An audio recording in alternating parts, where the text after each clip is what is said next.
Orion is getting ready to launch.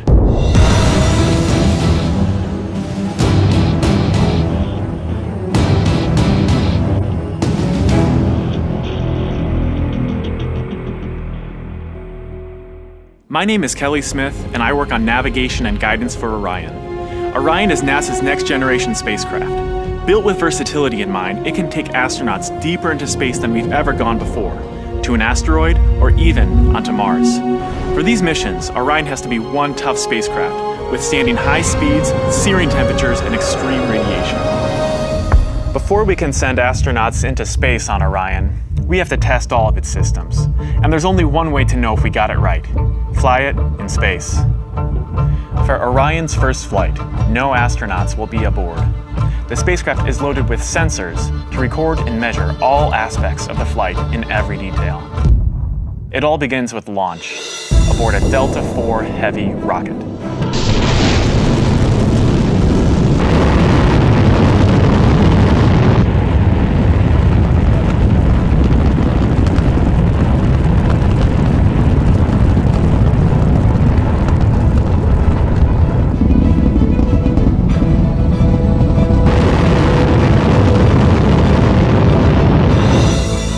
As it punches into Earth orbit, Orion will jettison its launch abort system.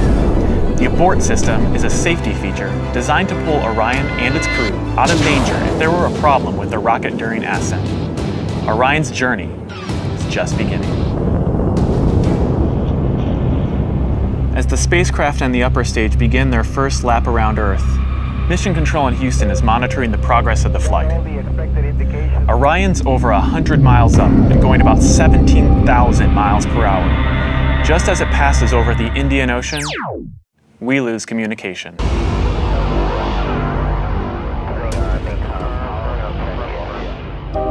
This is expected. The communications link we have through satellites to Orion is momentarily lost, but Orion continues to receive and process data. Its computers can handle 480 million instructions per second. Imagine you are traveling with Orion as the flight test continues. One orbit completed. Time to go. The upper stage of the rocket fires again. Like the setup for a roller coaster ride, this is the big climb we've been waiting for.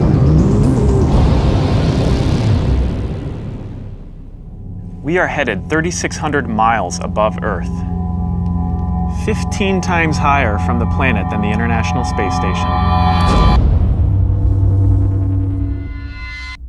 As we get further away from Earth, we'll pass through the Van Allen belts, an area of dangerous radiation. Radiation like this could harm the guidance systems, onboard computers, or other electronics on Orion.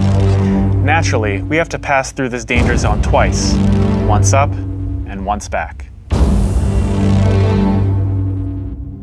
But Orion has protection.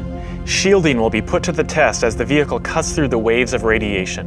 Sensors aboard will record radiation levels for scientists to study. We must solve these challenges before we send people through this region of space. For this flight, it's time to head home. The upper stage of the rocket triggers separation. Orion's jets fire to turn it into the proper position to re-enter Earth's atmosphere. No matter what happens now, we're coming in. 75 miles above Earth, the spacecraft enters the atmosphere. Things happen quickly. We're now traveling more than 20,000 miles per hour. Air particles pushed out of the way heat up. An envelope of hot plasma surrounds the vehicle as it plummets towards Earth. The plasma reaches temperatures of 4,000 degrees Fahrenheit, almost twice as hot as molten lava. This may be the most dangerous part of the flight.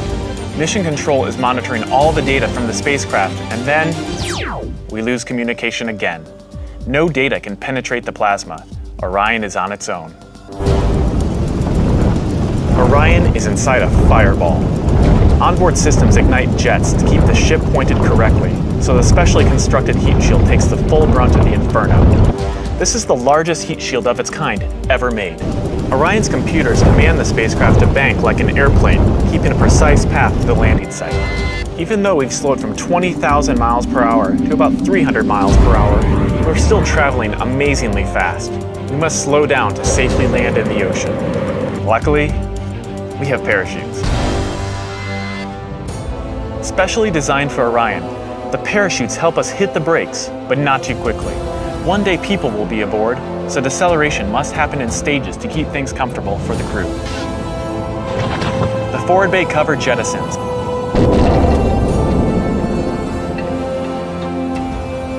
Two drogue chutes deploy and slow the returning spacecraft down to 175 miles per hour.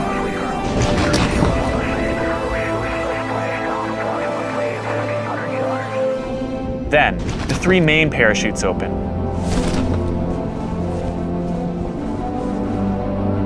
Once fully engaged, this canopy would cover an American football field. It takes parachutes this size and strength to slow our descent to 20 miles per hour, and then splashdown. For this first flight, we won't have astronauts inside, but we still have some very precious cargo. The flight data from this mission is stored inside the Orion spacecraft. While our flight might be over, there is still a lot of work to do. Onboard sensors recorded every detail, from launch to flying in space, to re-entry to landing.